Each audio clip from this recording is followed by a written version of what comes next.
Welcome, friend, and settle in. Let your shoulders soften, your breath lengthen, and your thoughts loosen as we drift together into a quiet, unhurried story about a very small creature with a very steady life. Tonight, the water is warm, the light is gentle, and a coral polyp is simply being itself, doing what it has done for countless days and nights, unremarkably and beautifully, in the calm pulse of the sea.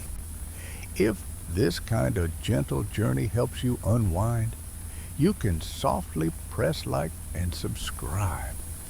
And if you want a long, sleepy stream of videos to carry you through the night, there is a playlist link in the description waiting for you. What city country are you watching from right now?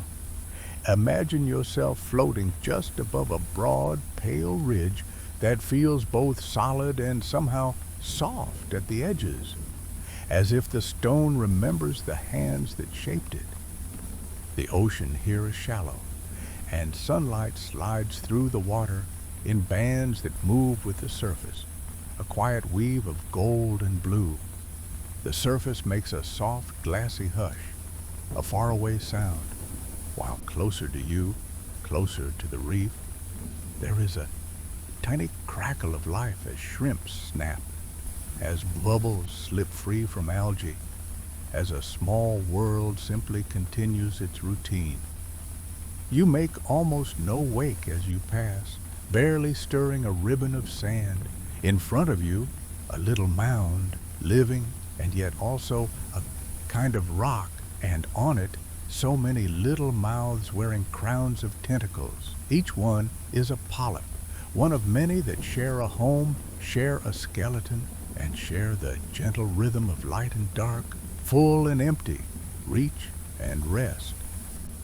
You let your attention fall to one polyp. It is small, perhaps the size of a grain of rice or a pea depending on its species, nestled in a tiny cup it has made for itself of calcium carbonate. The cup is called a corallite, a word that feels old and heavy, but what you see is a tucked-in tiny bowl, its rim edged with delicate ridges. When the water is calm and when it feels safe, the polyp rises out of its cup in slow motion. Its body is clear or creamy, sometimes brown or green or pale pink, because inside it lie microscopic partners that share the light. Tentacles, slender and symmetrical, unfurl like fern fronds in time-lapse. They reach, they taste the water, they wave with the simplest of nerves, taking in the story the water tells, which is the only story that matters to a polyp. Then, at times, the tentacles coil back or sway only slightly, content to rest. You notice the softness, the way the creature has no hard edge except the cup it made, as if that cup is the memory of yesterday's light translated into stone. This is the ordinary life of a coral polyp. It is an animal, but one that does not roam, and it does not need to roam. It has neighbors so close they share flesh, a colony of siblings and clones, all joined by a thin living layer that drapes over the fused skeleton. Each polyp has a mouth in the center of its tentacle circle, a mouth that is also simply an opening into the one room that is the polyp's inner space. There is no brain, but there is a nerve net, a diffused whisper of sensation that responds to touch, to light, to chemistry. There are anti-stinging cells within the tentacles that are more like slow, cautious springs than weapons. There is a mucus coat that shines faintly, a glassy film that catches dust and microscopic food, and also cleans and protects. The polyp has few verbs to choose from. but it repeats them with perfection. Unfurl, taste, catch, swallow, reclinch, breathe in its own underwater way by exchanging gases across thin tissues, letting the water carry in what it needs and carry away what it does not need. This is the comfort of being very small and very well adapted to a constant world. Imagine sunlight arriving as something you can sip, something that dissolves into you. Inside the polyp's tissue live tiny algae, often called zooxanthellae, quiet partners that turn the morning's blue into sugar, using the light in a delicate factory of pigments and enzymes that hums at a pace more like plant life than animal life. The polyp offers them safety and a place to nestle. They offer the polyp a steady stream of sugars and oxygen when the day is bright enough, and a gentle release of heat that, in this shallow water, simply rises and mixes with the gentle current. The exchange is humble. Where there is light, the algae work softly, turning carbon into fuel and passing it on. Where the light dims toward evening, the algae ease down, and the polyp becomes more active in another way, a whisper of feeding in the dark. You can picture this exchange as the slow breathing of the reef. During daylight, the colony leans into light, tentacles, in many species, kept modestly retracted to shade the intense sun and let the algae do their work. The tissue becomes a quiet greenhouse. Little bubbles of oxygen collect, rise, and vanish. Down in the skeleton, the chemistry shifts slightly as ions come and go as calcium and carbonate meet, and under the direction of the polyp cells, crystals of aragonite form in prescriptions that are almost mathematical, coaxed into a pattern that makes walls and floors and fine radiating lines inside each cup. Growth is careful and incremental. A few micrometers, a new ridge, a layer as thin as a whisper, a margin extended by the width of a hair. The skeleton is made from the water itself, from the dissolved minerals drifting quietly everywhere in the sea, and it is laid down with the regular patience of a heartbeat. At night, the script changes a little. The light softens to violet, and then to blue, and then to a cushion of dark. Not a frightening dark, a friendly one filled with the hush of fish settling into crevices, the faint glow of planktonic dots, and the slow drift of clouds of life that bloom and fade. Many polyps lift their tentacles completely and begin to feed. Feeding is not a chase. It is the slow waiting for the right movements in the water, the right chemicals brushing past, the right bump of a tiny creature that is too small to have a considered thought about what is happening. A tentacle brushes it, and tiny, stinging cells release, a gentle prick coupled with a sticky embrace. The tentacle curls, and the polyp's mouth opens with no rush. The food particle disappears inward. Enzymes start their quiet work. Waste will be released later in a simple reversal. There is no hurry. Beneath the feeding, the colony's shared tissues are busy with tiny tasks. Cells carry ions, tiny pumps tirelessly shifting calcium and bicarbonate and protons to keep the chemistry of growth balanced.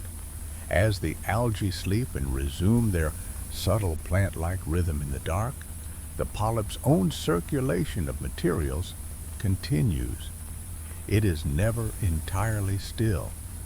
The colony has many polyps, sometimes thousands, sometimes millions, forming large domes or branching shapes or plates that catch the light like a series of overlapping fans.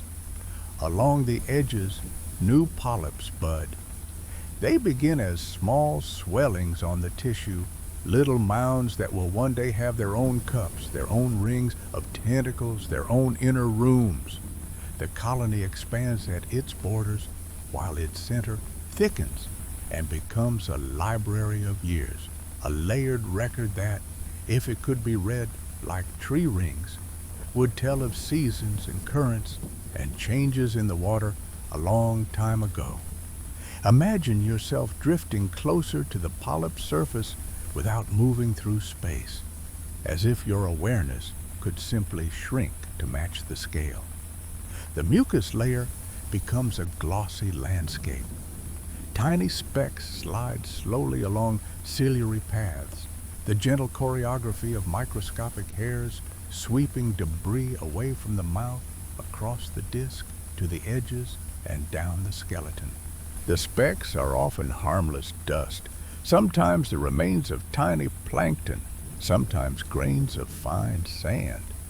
They move because the polyp directs them to move, because even without a central brain, there is pattern and purpose in the way cells work together. Every molecule of the mucus is a bead on a string of sugars, a soft, protective armor that can also feed the water's smallest inhabitants when it sloughs off. Nothing is wasted for long in the reef. Around the polyp, the water's motion is a comfort. The boundary layer, that thin skin of almost stillness hugging the living tissue, pulses as currents rise and fall with swell and tide. When the water moves in a steady way, new molecules reach the surface more easily. Oxygen makes its way in, and carbon dioxide finds its way out. When the water is too still, the polyp may wave its tentacles more actively to stir a little breeze around itself. Each polyp is a lighthouse for chemistry, altering the water just a fraction, while the colony as a whole becomes a quiet engine for transforming light and ion and dust into the smooth stability of a reef. The gentle rhythm continues day after day. A simple polyp is not alone.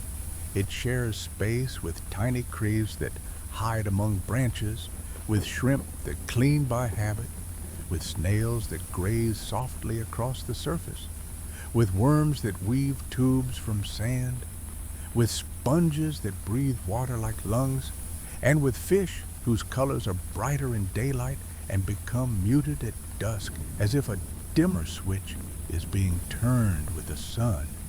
The fish know the reef as a maze, finding sleeping nooks and safe ledges. When dawn returns, they glide out again. The sound of snapping shrimp begins to merge again with the distant hush of waves. In the background, the polyp does not mind the comings and goings. It does not need to be aware of the fish to contribute to their shelter and their food in a roundabout way. It goes on glowing quietly with algae during the day and grazing faintly in the night. In time, a colony becomes a family of clones, a living sheet draped over stone that it has made from itself. The skeleton grows, the tissues spread, and the individual cups, the corallites, are arranged in patterns that differ by species. Some stars have tight, smooth cups with thin walls and polyps that do not extend far. Some have thick walls and long, delicate tentacles that sway like downy grass. Some build columns that reach for the light like raised hands. Some build plates that capture the sun in shallow water, forming racks that shade the layers below. The diversity is patient and consistent, sculpted by the angle of light in each place, by water movement, and by the mineral content of the sea. On a calm day, all this variety just breathes, a small breathing from many small mouths, coordinated by necessity, unremarkably, and yet somehow very soothing to witness. You may imagine the woodest reef you have known or one you have only seen in a picture. Take away the drama in your mind. Let it become a long, pale region under soft water, a place of slow, repeating changes. The sun draws a path across it, and the reef acknowledges that path by shifting how it gathers energy and how it disperses it. The polyp in front of you is a single thread in this woven mat of living material, but its threads are strong. When the tide lifts clear water across the reef crest, the polyps sip light and build stone. When the tide retreats and shallow pools warm slightly, the polyps reduce activity. When rain clouds drift and the light is gentle, the algae inside still work, almost content to proceed in dimness, because dimness is still something. When the moon brightens the night, some polyps become frisky in their quiet way, lifting tentacles a little higher, while others respond to other cues built into them by a long, long history of practice. Inside the animal are structures that are simple and repeated. The tentacles lead to an oral disc, and the mouth opens into a chamber that is both stomach and hall. Thin folds, called mesenteries, add surface area to that inner space and hold certain secret tools of digestion. These folds can extend small filaments, rich with enzymes, when the polyp needs to digest something larger that cannot easily be swallowed. Even that is gentle in the grand pattern of the reef. There is no competition in the sense of drama, only a slow balancing. Some food arrives on the water and is accepted. Some passes by and is left for later or for another set of mouths down the line. Polyps share space with currents. They share it easily. As time passes, the polyp participates in the simplest of acts, unified across the entire colony. Asexual reproduction is constant, budding new polyps, where there is room, knitting the tissue into new curves, expanding the continent of living surface. As a colony matures, it will eventually also participate in sexual reproduction. This, too, is a matter of timing and signals. The moon's cycles are felt, or the small changes in the length of daylight, or the gentle rise and fall of temperature over seasons, or all of them woven together. Sometime in a certain warm season, sometimes on a few particular nights arranged by a pattern older than memory, the polyps within many colonies release eggs and sperm into the water together. It is not dramatic if you see it without hurry. It is a snow of small, pale beads that drift upward, a soft fog that the water gathers, a visible suggestion that the reef, which seems solid and permanent, has a life that circulates. Wait with the water, and some of those suspended beginnings meet, and a zygote forms. And it begins dividing, gently at first, and then with more assurance, until it is a little larva the shape of a grain of rice. This larva, called a planula, drifts in the plankton for days or weeks, a tiny ciliated traveler that swims in a slow spiral, catching sunlight and possibly already carrying a complement of algae within it, depending on its species and its parents' habits. It uses light and chemical cues to descend. It is attracted by the flavor of certain crustose algae that paint the reef with a thin crimson film, and by bacterial signatures that suggest this place is good for a small polyp to begin in. It settles, touches, tests, and if the place feels right, it becomes still and changes, Creases appear that will become tentacles. A mouth forms. The first cup begins to grow. In a surprisingly short time, the new polyp looks like its neighbors, modest and neat, a new mouth in the chorus. Imagine another passage in time, months measured by the pacing of growth, by small increments of stone, by the progress of edges and ridges. The skeleton thickens at the base and lengthens at new points, according to a plan encoded in the polyp's living script. Proteins guide crystals to align in certain ways. The aragonite forms needles and plates and fibrous fans, all too small to see, but all building to a texture that, when magnified, looks like the memory of frost. In a cross-section, there would be lines you can trace. Each line has a rhythm, a season, a tale of water temperature, and the chemistry of that year's light.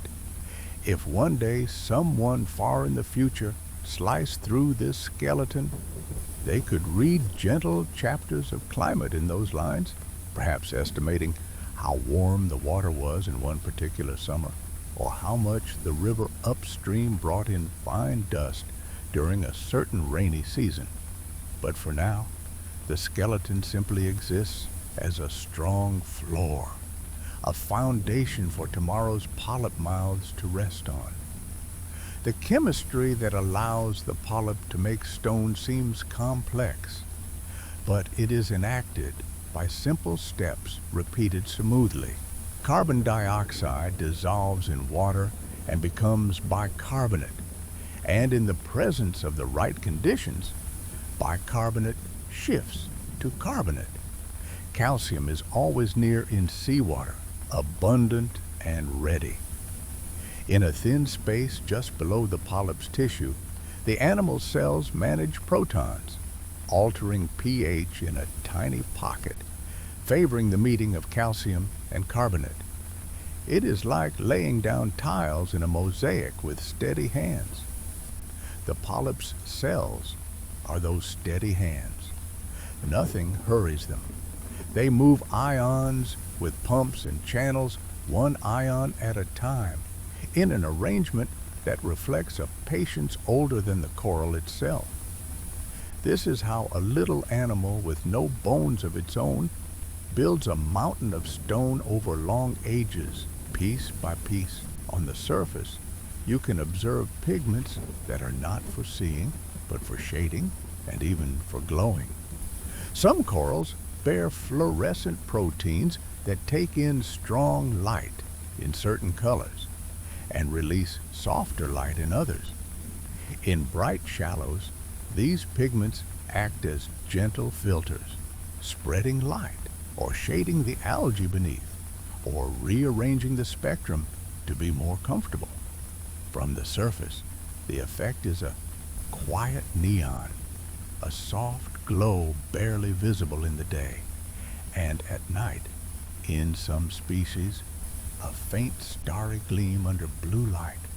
It is not meant as a spectacle, only a steady adaptation to a bright environment, like pulling a sheer curtain across a sunlit window. The partners inside the coral, the algae, are themselves diverse. Their lineages have subtle differences in how well they use light or how they handle temperature. Over months or years, a polyp and its colony can shift which partners are most common in their tissues, a gentle adjustment that is almost like changing the blend of tea you drink as the seasons turn. There are also bacteria that live within the coral's mucus and tissues, a microbial community that helps with defense, processing of nutrients, and supplying vitamins. The reef is a tapestry made of many threads that are too small to see. Each thread is modest, but together they add up to resilience and to a slow, steady momentum toward growth. Think of the reef as a city that never sleeps, but not a city of noise and motion. This is a slow city where the roads are current and small couriers ride those roads carrying phosphate and nitrate, carrying tiny organic molecules. There is a recycling center in every cup and along every ridge. Fish graze algae, turning it into gentle snow that drifts down and feeds worms and sponges. Those sponges pump water and change it chemically, releasing dissolved material that other small creatures consume. The coral takes some of that dissolved material back indirectly. It is a circular, generous habit. Your polyp is content to be one citizen, contributing by building shelter, by hosting internal partners that give the reef its ability to harness sunlight, by forging stone that slows waves and creates calm lagoons where seagrasses can root and mangroves can stand. The soundtrack of this city is composed of small clicks, faint whooshes, and a constant, barely audible sizzle from life processes too tiny to parse, yet familiar to the residents. Fish produce low grunts at dusk and dawn. Sea urchins scrape at night with a soft rasp. In a few places, a far-off boat passes sometimes in the day, adding a smooth hum that fades. None of this disturbs the polyp's routine. The polyp notes only changes in pressure, soft touches on its tentacles, the slope of light, and the steady flow of ions. Imagine yourself resting in the embrace of that flow. There is no need to swim or to adjust the course. You are supported by the water's density. Tiny particles drift around you, but are not bothersome. You can feel sunlight as a texture on the skin of the water, warm and dappled, a familiar quilt. You breathe at your own pace. The polyp breathes at its own pace. The gentle rhythm continues. Across the seasons, slight changes accumulate. The summer light brings higher energy, and the polyp may rely more on its algae for daytime calories, while keeping night feeding modest. The winter light is lower, and the polyp's tentacles are out more often in the day, especially in deeper water or on cloudy afternoons. Storms are simply periods of greater swell, of gentle rocking, and sediment may be stirred and gently dust the polyps, which react by producing more mucus and sweeping themselves clean. After calm returns, the reef's texture is fresh again, tiny grains relocated by the caress of water across surfaces that have seen many such rearrangements. Imagine the map of the world in your mind and the band of seas where reefs commonly grow. Between the lines of the tropics, on coasts bathed in water that stays reliably warm and clear. In places like the Caribbean, the Red Sea, the Indian Ocean, and the Pacific archipelagos, you could draw dots where coral polyps live in their countless billions. Each dot is not a single colony, but a community of many kinds of coral species mixed with many other creatures.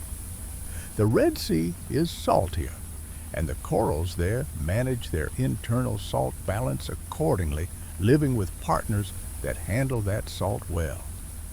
The Central Pacific has atolls, ring-shaped reefs that rise from extinct volcanoes, forming lagoons that slow water, nurture infant fish, and provide calm nurseries for polyps too. The Caribbean's corals have different shapes in different neighborhoods, cliffs and buttresses where surf breaks gently, and flat tops where the sun lingers. Yet in each place, at any moment, the life of one polyp is the same small suite of repeated actions: rise and settle, sip and wait, build and rest. There is no need for more complexity than that. Now, as we sit with this polyp through a quiet afternoon, the algae inside are busy, but not with a frantic energy. Some of the energy they create is stored as lipids, tiny droplets tucked within cells, a pantry for moments when clouds pass. The polyp uses some of this energy to move cilia and to run those ion pumps and to repair small tears. There will always be small tears. Water moves, surfaces rub, a fish brushes past. The polyp's skin mends quickly. It is not a stoic act because there is no fear. It is simply a housekeeping task done well. These same routines are mirrored throughout the colony. Many small tasks, many times. The day elongates into late afternoon. The colors change not because the reef changes, but because the sun angles lower and the water filters the light, making the shallow world less gold and more blue and lavender. The polyps sense this change, and in many species, tentacles begin to extend in anticipation of dusk. The cilia beat patterns shift from shading to gathering, from guarding to welcoming. The fish's conversation grows slightly louder in the sense that there are more calls and more movements from school to shelter. Sponges open a little more. The gentle rhythm continues. When the sun finally slips behind the horizon, the reef is not dark in an absolute way. There is starlight and sometimes moonlight, and there are other glows.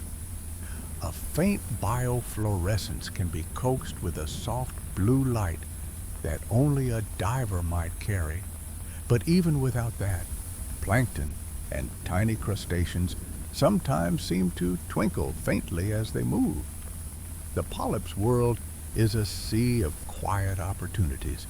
Its tentacles are slightly sticky now, primed with stinging cells ready to detain small prey. The polyp may also exude a bit of odorless chemical that attracts some plankton, a soft perfume you would never detect, barely perceptible in the current.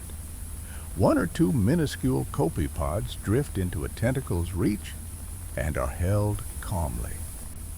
They pass into the little stomach, and a tiny portion of them is made into the polyp's own substance after a while. The remainder becomes part of the reef's gentle cycle, shared outward through waste that other creatures will use later. The circle holds. You might consider the lifespan of one polyp in a colony that has many. The polyp can live for years, and the colony, if left to its own devices, can live for decades or centuries, growing by millimeters per year, sometimes by centimeters when conditions are ideal. A branching coral may reach upward quickly in a few seasons, then divide and divide again, creating a thicket like the bare branches of a winter shrub, a quiet home for fish that hide. A massive coral grows slower, becoming a smooth boulder like a brain with subtle grooves, a dome that breaks waves, and by breaking them, calms the lagoon behind it. The structures change their surroundings in small ways, building arcs of stability into the coastline itself. Rain falls sometimes, mixing with the sea, and carrying a softness of river water. The polyp does not have a taste for fresh water, so it prefers the times when the tide brings new seawater from offshore that is steady and balanced. But a short period of mixed waters is simply something to wade through.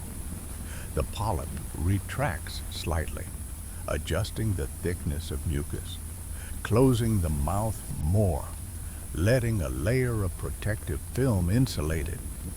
When clarity returns, the tentacles lift again. Everything is a cycle in these shallows. Once in long cycles, a piece of the colony may break off in a gentle tumble during a swell, or a branch is dislodged by fish. And because the piece lands not on bare sand but among little rocks and a bit of algae, it can fix itself there and live, becoming a new colony in time, genetically identical to the parent.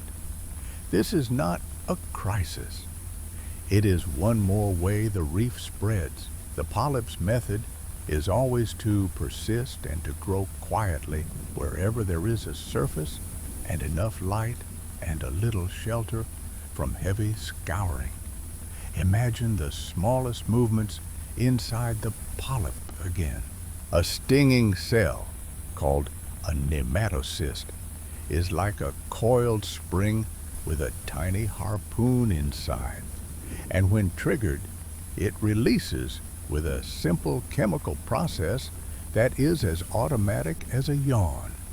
It sticks to its target gently, compared to what stories of stings might suggest, and the effect is to hold food long enough for a tentacle to curl. If a much larger creature brushes the polyps of some species will withdraw in an instant that feels slow, only because the rest of the reef is still. When the touch passes, they reemerge cautiously, tasting the water to see if it carries a flavor of danger, which is mostly a combination of chemical clues. If the water tastes ordinary, the tentacles rise as they did before, as if nothing happened. The memory of the moment is stored in subtle changes to the nerve net for a little while, and then it fades. Some corals extend special tentacles after midnight in some seasons, longer ones that sweep gently across neighboring surfaces. The idea is not combat in any dramatic sense, but a negotiation for space that happens rarely and slowly, a way to relax into a bit more room when there is room to be had. On a nightly scale, the colony's main interest is simply expansion and maintenance, each polyp doing its part, in place, unfazed. During years when conditions are steady, the reef accumulates. Planulae settle, colonies enlarge, and skeletal material piles into ancient mounds. In a long view, reefs are structures that rise and fall with sea level, growing up to meet light and then retreating back in time as water retreats. Caves and ledges and labyrinths of tunnels form, and the reef's stone holds records in the way of tiny fossils and in the ratio of certain atoms. Scientists one day bring cores from these stones back to quiet laboratories, and by carefully examining the layers, they see hints of warmer summers and cooler winters long past, of times with more dust or less, of the steady heartbeat of ancient tides. The polyp today does not know this, of course. It lives without time as we know it. It feels only sequences of water and light. In this same sense, the reef sounds different by day and night. In the day, the reef's soundscape attracts fish larvae that need to find their way home, a faint guiding hum. At night, the sound changes, and different animals become more active. The polyp is aware in a limited way, but it is enough. A tiny change in sound translated into tiny changes in pressure drives a set of reflexes that keep the polyp tucked when it needs to be tucked, open when it should open, and lightly feeding when the conditions invite it. The simplicity is comforting. Everything is a signal and a response.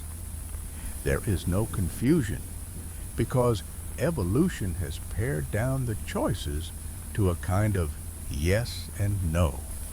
Extend, retract, build.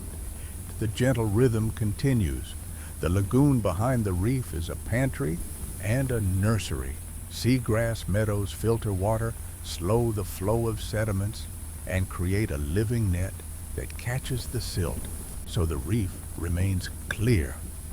Mangrove roots spread like fingers into the water, giving shelter to young fish that will one day swim out to the reef to graze algae that would otherwise grow too exuberant on the coral skeleton. A parrotfish glides by at midday, nibbling on algae and inevitably taking in a little of the dead surface of the coral skeleton too, which it grinds into fine sand that settles in crescents within the lagoon. None of this harms our polyp's essential day. Everything is part of the long, gentle cycle of building and wearing and building again. When you think about the simplest organs of the polyp, you see efficiency without redundancy. No eyes, but a sensitivity to light that is enough. No ears, but a sensitivity to vibration that is enough. No brain, but a pattern of nerves that coordinate the mouth's opening with the tentacles' movement, and cilia that move as a chorus. The mouth is a soft donut that inverts as needed. Food is digested slowly and thoroughly through absorption, and the leftovers are released with grace back into the water to be transformed by bacteria and then by other creatures and eventually by everything into something else. The economy wastes little.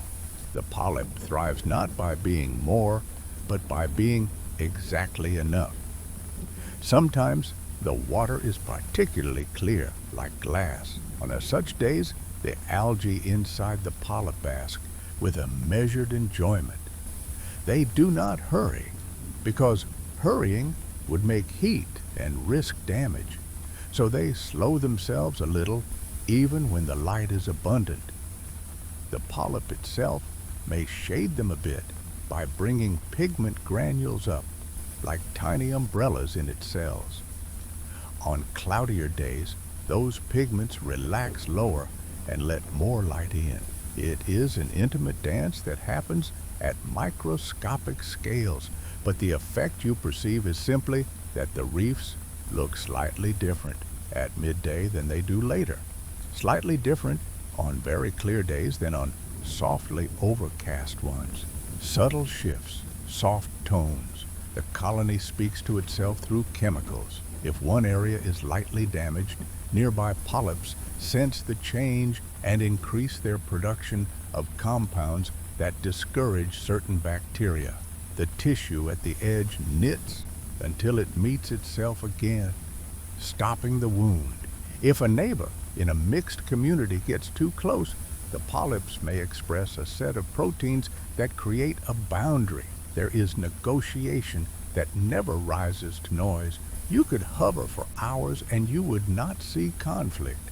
You would see the outcomes of many small decisions manifest in the patterns of space each colony occupies.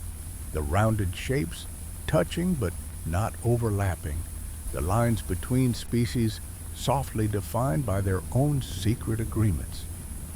Wake up, if only to smile inwardly, to find yourself drifting in the middle of this quiet world, and notice whether your eyelids feel heavier or lighter. How sleepy are you on a scale of 1 to now we return to the polyp you chose earlier? If it could be said to be the same polyp from the start of this story, it has lived through a few days in your imagination and many more in reality. It has made more stone. It has fed a little each night. Its algae have hummed along each day quietly producing. It has cleaned itself of fine dust and made a fresh layer of mucus twice perhaps during this time. It has budded a single new polyp on its right-hand side. The old ridges in its cup have deepened a fraction. In the colony, somewhere else, another polyp has just settled as a planula, so new and small that you could miss it if you blinked. The reef expands in a way that is almost impossible to perceive moment by moment. If filmed for a year and sped up, it would look like yeast dough rising, which is gentle and inevitable. In real time, it is simply a sensation of calm persistence. If you turn your mind's eye to the edge of the reef and look down the slope, the light changes and the water cools slightly. Different coral shapes live here, adapted to deeper light and slower currents. Plates are larger, arranged so that each one does not shade the one below too much. The polyps here may keep tentacles out more in the day, capturing more particles since the light is faint. Some species on the slope catch small organic matter that has drifted from above, turning downward flowing snow into their own substance. They do not hurry. Every flake has its time. Down here, brittle stars weave under ledges, showing faint arms with stripes, and their own motions are slow. Sea cucumbers glide across sand, their bodies like careful conveyor belts gathering thin films of detritus, cleaning as they go, keeping the seafloor comfortable for others. A thin longworm produces a thread of mucus in which suspended particles stick, then draws the thread in and eats it, repeating the process over and over like a methodical loom. These creatures and the polyp share the same pace, perfectly suited to lulling anyone able to witness them into a sense that time is round and forgiving. The polyp experiences day length subtly, and it experiences the moon as an enhanced night light. During some months, the cues align and reproduction happens in concert. In those nights, the reef is covered by tiny floating beads that arise from many colonies. The sea surface gathers them like a soft blanket at the top, where currents then carry them toward open water. Some are eaten by fish that feed on them as a short-lived nocturnal feast. Some drift far, never settling. Some meet and begin again. The number that succeed is small, but the quiet attempt is repeated year after year, and the reef's future is secure only because the attempt is so patient. On another night, the tide drains the shallows more than usual, and a little moonlit pool forms above part of the reef. The water warms slightly as the air lies warm above it, and the polyps there shift their chemistry accordingly. They pull on the stored energy in their tissues for a few hours and wait. As the tide returns, cooler offshore water glides across the reef and everything calms. The polyp is indifferent to the drama of extremes because it has no story to tell itself about them. All it has is the immediate present, in which it is either comfortable or not, and its responses are measured and effective. When the condition passes, it simply returns to its routine. There is comfort in that thought. Your breath is like these tides. You breathe in, you breathe out, and then you repeat. And this repetition is the very reason you drift toward sleep without effort. Consider for a while the texture of the skeleton below. As the polyps grow, they build septa, thin walls inside their cups like the spokes of a wheel. Between the septa, the polyp's tissue finds anchorage and uses that support to move its tentacles with steadiness. The coenosteum, the shared skeleton between cups, is smoother, with porous channels through which nutrients can move as fluid from one polyp to the next.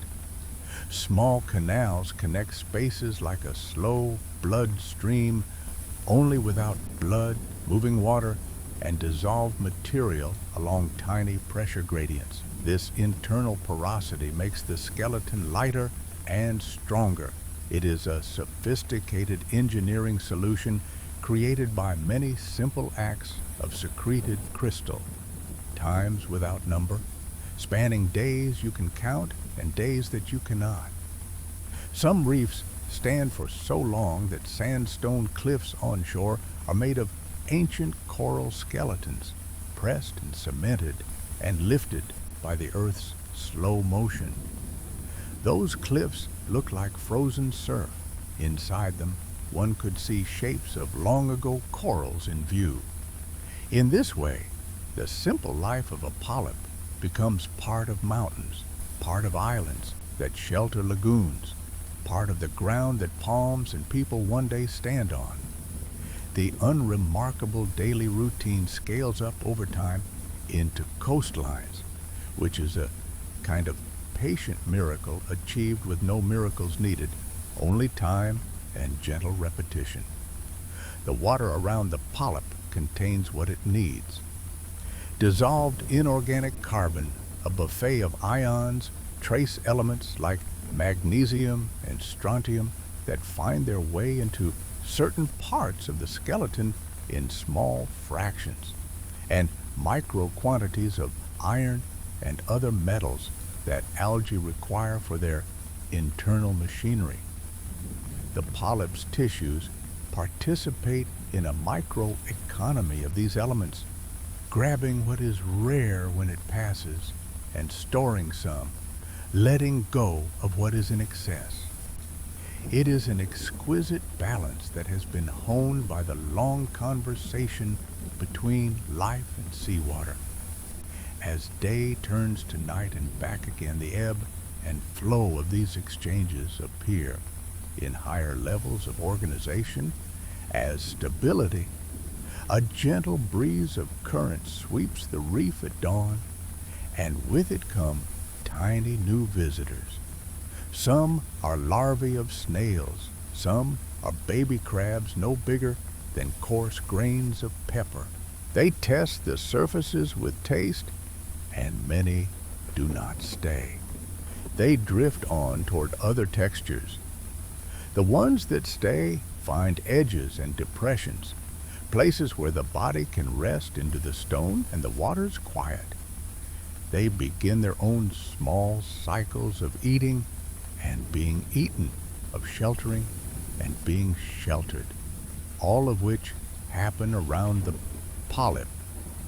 The polyp neither notices nor needs to. Its domain is so local as to be almost entirely internal. While others move, it remains, and in remaining, it quietly shapes the stage on which the others move. On a very calm morning, imagine a diver above, suspended without motion, and the light from their presence is only a slight darkening across a small area.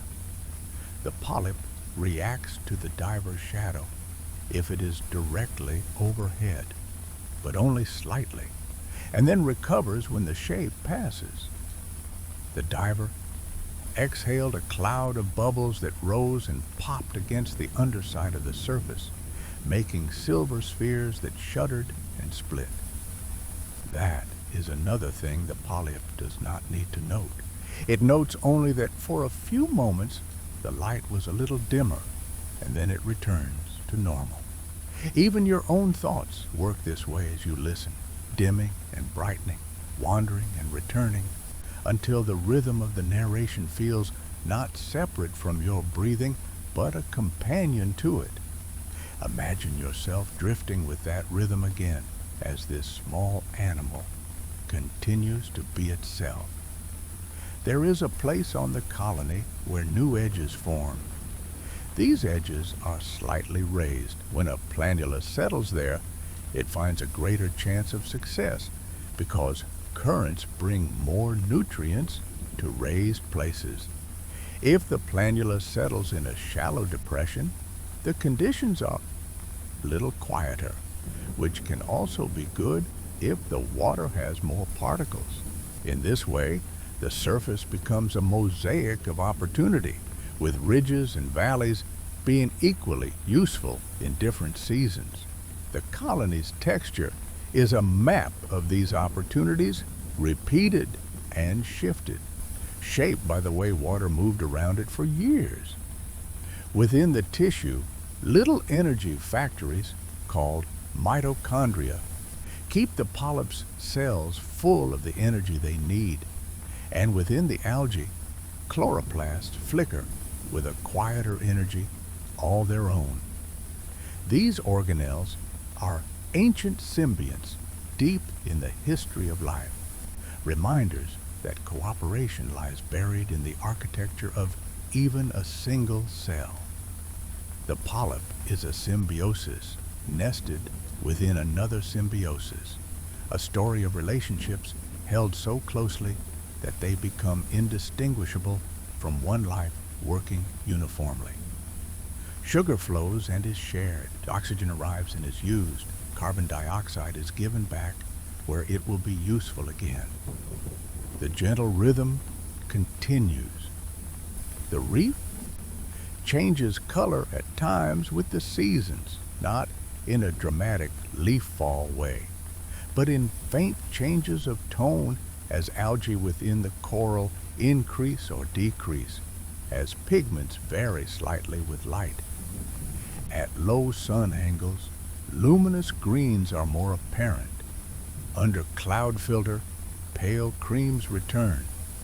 Some corals carry proteins that appear blue or purple when viewed in certain light, and during lamplight at dusk, the flashlight of a passing fish farmer occasionally paints the reef with a soft beam, and everything glows in a spectral palette, a private show for whoever is gentle enough to be there.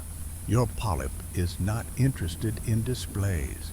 It is not interested in the idea of color. It is interested in the practicalities of light and dark, in flows and rests. As you approach the rhythm of sleep, you can feel how repetitive comfort soothes. The polyp's life is nothing if not repetitive comfort. It has no ambitions and no regrets. It is simply present. The coral colony is a resting heartbeat-laden stone, and the polyp is one of the beats. On your bed, your own weight settles. Your pillow remembers your shape, and your breath is a tide across a shoreline so familiar that you no longer think about it. Imagine you have become a polyp for a moment, your body a gentle cup that opens and closes in perfect sync with the world around it. There are no choices to make, only the soft loop of daily patterns that have carried you to this very moment.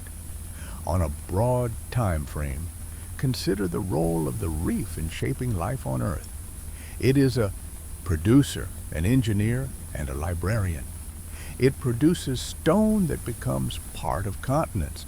It engineers shorelines that provide calm habitats for new growth.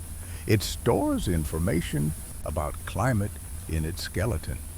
A single polyp contributes to all of these things simply by going about its daily business, just as you, by sleeping well, contribute to your own steady life and to the quiet, unseen systems that support all your days.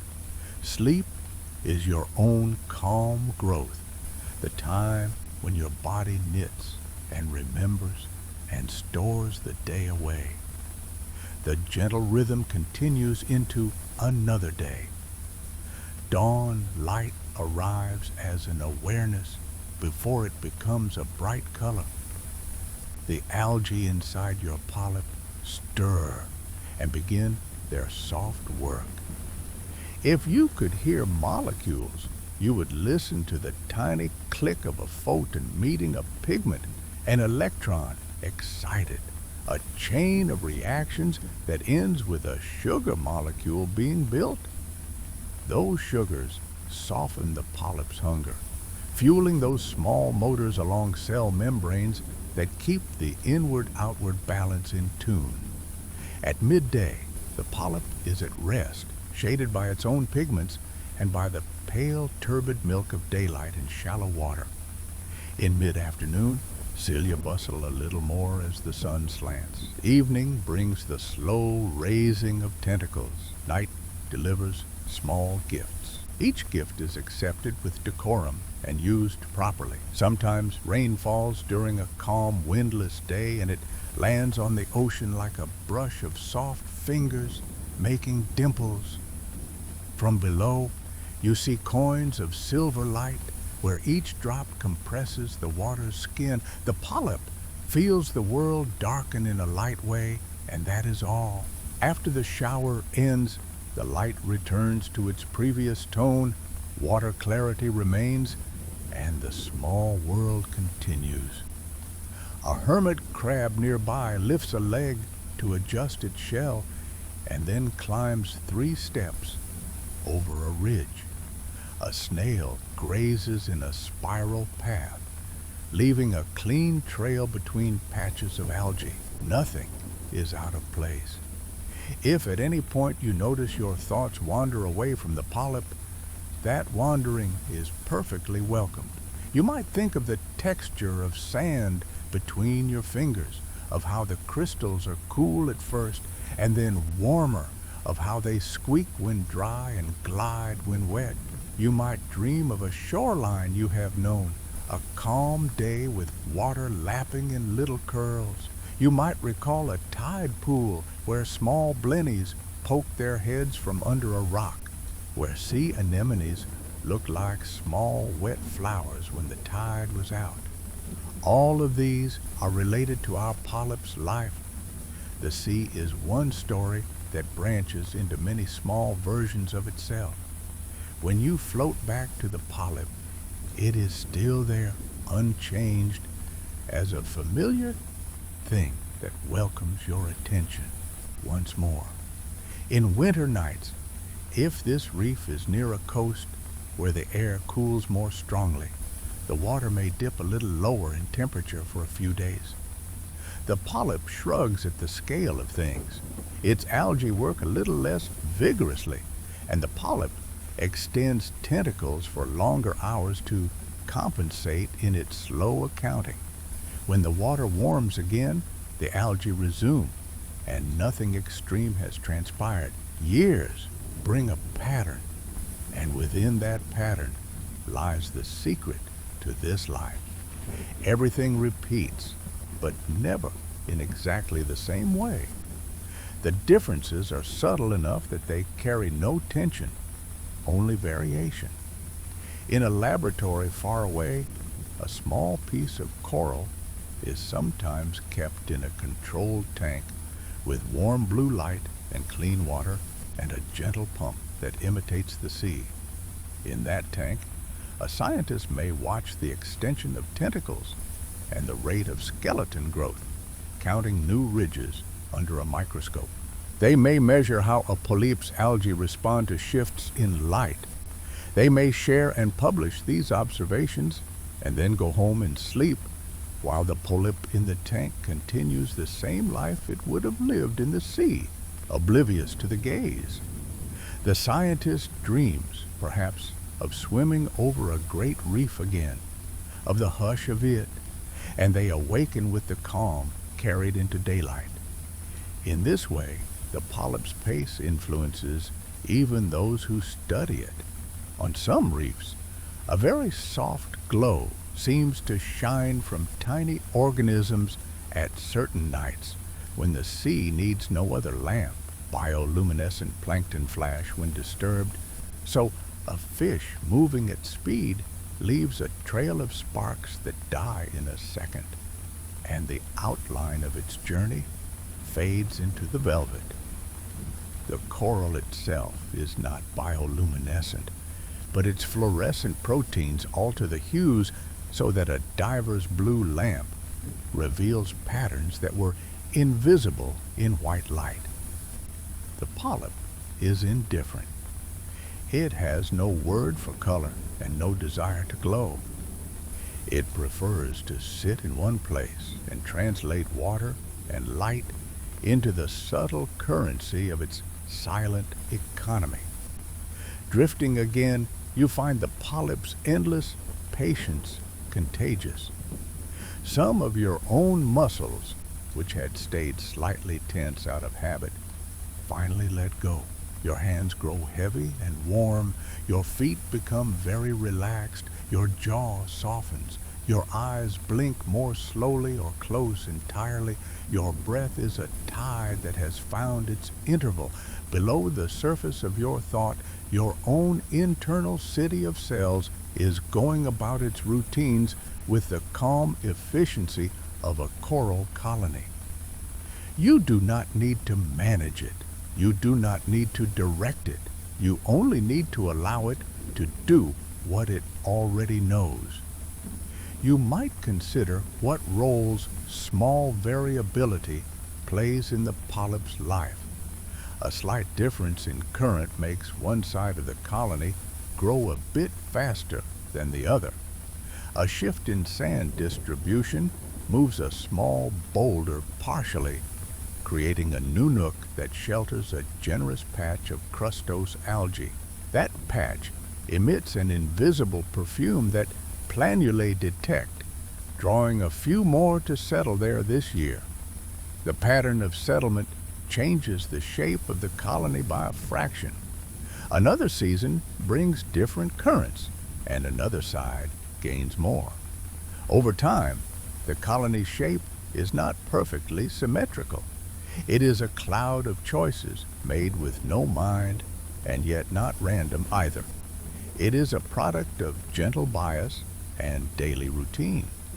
There is also the idea of memory in this organism. Not memory as you know it, with images and narratives, but a cellular memory. The polyp's responses to certain thermal cues are a little better if it has experienced similar cues before. Its algae swap out particular lineages for others that handle the new conditions more gracefully. The polyp's own expression of proteins shifts. This is a memory of sorts, a small, quiet learning that the organism carries forward. The outcome is not drama. The outcome is calm persistence. In the late morning of a calm day, a thin line of shadow crosses the reef as a cloud passes. The light shifts from yellow to pale gray for a few minutes. The algae settle into slightly lower activity for those minutes, and with the cloud's exit, the level rises again, as a dimmer would be adjusted from 3 to 4 and back. There is the possibility of a long nap here, you think, as you align the polyp's day with the idea of your own rest. Even energy gathering is not a frantic act. Even growth is patient. Your own growth in strength and clarity does not require rush. It requires consistency and good conditions. Sleep is one of those conditions, and your body is taking what it needs already, moment by moment. Picture the reef during a slack tide. When currents pause, the water appears held in place like a glass bowl. Fish hover and almost do not move. Particles sink and smaller fish nip them as they fall. The polyps make their own slight current at such times with waving, and it is enough. The boundary layer is stirred. Exchange resumes at a trickle. Then the tide returns, a little push from a direction unseen, and the whole reef exhales, then inhales, and resumes its dance with the cycles of the open ocean beyond. Some reefs grow on the edges of volcanic islands, and the substrate is black rock. Others grow on ancient coral rubble, cemented into light stone. Some grow atop older structures made by other creatures like worm tubes and layers of shell. The coral does not mind. It needs only a clean, hard surface to begin. Its first skeleton will be thin and round, and it will expand in all directions at once until there is more room to grow upward. Then it will choose upward and then outward again, repeating that choice based on the light and the flow. The colony extends and thickens, and behind each new growth, the older skeleton becomes foundation. You can see how this echoes in your own life, how your newer habits rest on older ones, how your weight on your mattress rests on the bed, on the floor, on the house, on the earth, each layer supporting the next, all of it calm. Often, tiny fish known as damselfish graze on patches of algae growing nearby. They can be quite careful gardeners, tending small lawns, plucking blades lightly, chasing other fish with quick darts, then returning. Their presence changes water chemistry just a touch, perhaps increasing nutrients in their favorite spots. The coral near those spots may grow a little differently. The polyp feels the difference only as an alteration in taste. The taste leads to a small adjustment. Nothing more is needed. In the still portion of the afternoon, when heat is highest, only a short distance under the surface, the polyp relaxes in place. Within its tissue, water is slightly warmer, and enzymes work as they should, and everything aligns. There is a sense that the reef is sleeping in the daytime. The polyps that depend mostly on algae, the polyps that feed more during the light hours, do their light catching with precision. The small animals that live among the branches, like certain crabs, are mainly quiet, and only antenna tips move.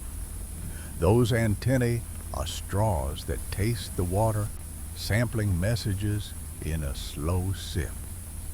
The water speaks to them in tiny words, carried on currents, and those words say, "It is safe." In the late night, the polyp has taken in its fill and closes partially. The digestive chamber works with steady enzymes, breaking down small proteins, lipids, and sugars, repackaging them into the polyp's own body or into storage. Waste is compacted and moved toward the mouth, and at some point, a little cloud is gently released and drifts away. The polyp begins another cycle of ciliary sweeping, keeping itself clean and ready for dawn. The gentle rhythm continues. As this narration carries you, the world outside your room becomes less distinct. You can hold on to the image of this polyp as an anchor that is, paradoxically, movable. You can move it to the Caribbean or to the Great Barrier Reef, to a Red Sea wall or a Pacific atoll. The water and light change, but the routine stays. It is the routine that you can rely upon, the routine that helps you relax. Imagine the water's pressure lightly on your ears, the way sound is different, softer, rounder. Imagine that if you spoke, your voice would be swallowed by the water in a loving way, taken away and never returned. No need to say anything, just be. If you lift your attention again to the whole colony, it is like a field of quiet flowers, each with the same simple pattern of motion and of stillness. The colony is conscience-free, burden-free, and it is not asleep, but it is not worried. It is as awake as it needs to be with as little effort as possible. There is a lesson in that. You do not need all of your attention on every part of your world while you rest. You can allow some part of you to remain watchful. You can allow the rest to sag and let go. The room holds you. The bed holds you. The night holds you. There are creatures here that sing in their own way, not songs with notes, but songs with vibrations, songs with chemical trails, songs with light that flickers and dims. The polyp's tentacles are instruments tuned to these songs. They respond simply. Touch means take in. Too much touch means retreat. Light means shade, or open, depending on its intensity. Flow means a good day. Too long without flow means wave a little. And then always return to stillness when stillness is allowed. Each response is correct because the organism has practiced it for millions of years. You may notice that as we circle through these images, we return to the same points. That is deliberate. Repetition is a kind of comfort because it allows the body to release the need to plan. The polyp plans nothing. It repeats because repeating works. You too repeat the steps that bring you to sleep. You lie down, you breathe, you listen to something gentle. Your eyes close, you release. You repeat those until sleep carries you. The gentle rhythm continues. If sleep is visiting you, now you can let the rest of this story dissolve into soft sound. If you are awake enough to still follow along, you can imagine the polyp on a morning when the water is a little cooler than yesterday. The algae settle lower in the tissue. Pigments are tucked away. Tentacles show a bit more in the day and tuck a bit more at night. You can imagine the reef in a slow motion all its own, over years, with the colony expanding toward a patch of clear rock and leaving a small shadow where it has already been. You can imagine the skeleton deepening, ridge upon ridge, each ridge a small file card of a day. We can drift through the future for a moment. A very young learner visits the coast with a parent and sees for the first time into a small, shallow aquarium drawn from the reef nearby. They see a small fragment of a coral colony live under light in a tank. They notice that to them it looks like a mouth surrounded by petals. The parent explains quietly that this is an animal, that it eats and breathes, that it builds rock, and that it lives with algae that act like gardeners inside it. The learner is satisfied with this simple explanation, as it bears the weight of truth in a way that more details might not to a small mind. One day, that learner will sleep and remember the way the little mouth opened and closed, the way the water flowed over it with gentle patterns. These are the images of a restful life, held and returned and held again. In the night, as we near the end of our lane together, the polyp continues. It may outlast the fish that shelter near it. It may outlast the reef's current configuration. It will become, through its skeleton, part of a larger permanence. Its life is a whisper repeated endlessly. If you put your ear close to the water, you hear only quiet, and that is enough. If you imagine the soft recoil of a tentacle, the small release of a bubble from an algae's tiny home, the smooth angle of a coral plate catching the sun on a morning when no wind stirs, you have all the elements needed to rest. As we return slowly to the room you are in, carry with you the assurance that slow, unremarkable lives build extraordinary worlds. A coral polyp does not seek applause. It does not perform. It just is.